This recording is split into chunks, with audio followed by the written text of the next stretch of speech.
Hello, class. This week we are moving into um, really the contemporary vein of American poetry, the end of the Harlem Renaissance, beginning with and into the post World War II era, into the Beat generation of the post World War II 1950s and early 1960s era. Um, First off, you're going to read out of the Gardner collection a number of poems by Langston Hughes, Countee Cullen, and Gwendolyn Brooks. All of them are major voices at the end of the Harlem Renaissance era. They are major voices in African American literature and African American poetry in the United States. Gwendolyn Brooks was the first African American to win a Pulitzer Prize, which she won. Um, so it was recognition by the Academy, if you will, by the professional establishment of her quality and importance as a woman of American letters, as a female poet. Um, I think you will see in all three of them uh, a poetic discussion, a poetic narrative, if you will, about the African American experience as expressed in poetry from the end of the Harlem Renaissance forward. Um, so pay particular attention to that and compare it, if you will, to some of the short fiction that we read earlier in the semester that arose out of the Harlem Renaissance. See if you can make those connections both thematically and culturally uh, between those authors or among those authors, if you will, and across those genres in terms of the African American voice and its contribution, particularly to 20th century American literature, which has been phenomenal and strong. Then we are going to turn to the voice or a major voice of the Beat generation, really the father of the Beat generation, at least in terms of poetry, and that's Allen Ginsberg.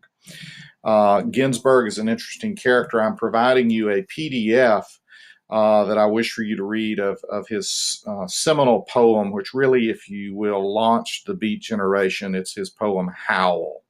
Uh, and Dr. William Carlos Williams actually wrote the preface to Howl. I'm providing you a little bit of a little biographical sketch out of another anthology that I have that I think will help you understand the importance of Ginsberg in American letters. Uh, the Beat generation owes a lot actually to the writers of the Harlem Renaissance. I think you will see connections there in terms of the emotional quality of their poetry, in terms of what it means to redefine self in light of the culture or the moment in time where you are living. We're coming out of the modernist period. We read a number of modernist poets last week. Wallace Stevens, Robert Frost, William Carlos Williams, Ezra Pound. And I think you saw that all of those poems, or all of those poets, if you will, are concerned about a reexamination of self, but they are writing poetry that's in many respects formal, particularly Frost. William Carlos Williams, maybe the Red Wheelbarrow, certainly less formal, but there's clearly a formal structure to that poem. I read it to you last week online, and you've now had the opportunity to read it in your anthology. So I think you will see that there's a formality of structure there. They are concerned about notions of self and redefining self, and you're going to see that again with these beat poets, particularly with Allen Ginsberg. But you're going to see it in a very different way, using very different language. You will see Ginsberg reaching back to Walt Whitman, which is why I started this unit on modern American poetry, reaching back a little further into the 19th century to grab Whitman, because he really is the father of modern poetry, certainly, and the father of, I think, American poetry as a genre. So you'll see serious connections. I think you'll see connections with regard to the style and structure, the very long lines that Ginsberg uses in his poems are reminiscent of the very long lines that wrap around that Whitman employed as well. You will also see similar themes. Whitman looked inside self and extrapolated that to America in Leaves of Grass and Song of Myself. Ginsberg does the same thing in Howl. You also have Supermarket in California, which is another one of his famous poems in the Gardner Anthology that I've assigned for reading this week as well. I'm also assigning your poetry reflection relative to Ginsberg's work, because I think that Ginsberg is a critical turning point in American poetry. He's a very important cultural figure as well as a very important literary figure. He moved from New York to San Francisco, and he, along with a fellow poet named Gary Snyder, who was very much into Eastern meditation and things like that. And originally I was going to assign some of Gary Snyder's work, but it was work from Turtle Island, which is later in the 1970s. So I wanted to keep this sort of confined in terms of the same time frame to this immediate post-World War II era from about 1945 to about 1960, when the beats really began. So Ginsberg became friends with Gary Snyder. He also became friends with a poet and, maybe more importantly, a bookstore owner who owned City Lights Bookstore, and his name was Lawrence Ferlinghetti. And Ferlinghetti was a major resource to the beat poets of that generation in terms of giving them access to publishing venues, giving them access to have public readings of their work.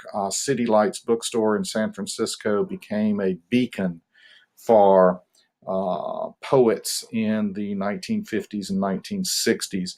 And of course, San Francisco, by the early to mid 1960s, and certainly by the late 1960s, became the center of the countercultural movement in America, particularly as the Vietnam War escalated. And you've all probably read or seen narratives about the countercultural movement, the hippie movement, if you will. That originated with the beat poets and the beat writers. Jack Kerouac, who famously wrote On the Road, was one of those. He was a novelist. Some also say William Burroughs, and I think correctly so, is a godfather of the beat movement.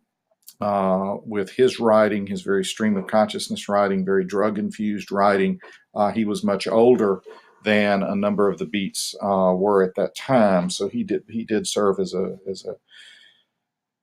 grandfatherly / fatherly figure to many of them, at least from a literary perspective as well.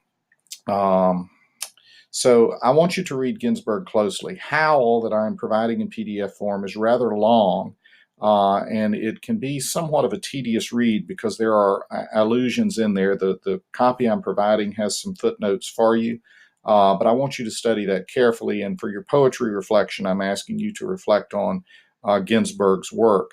So I'm not attaching PDFs of Gary Snyder's work, and I'm not attaching PDFs of Lawrence Ferlinghetti's work. You can certainly look some of that up online.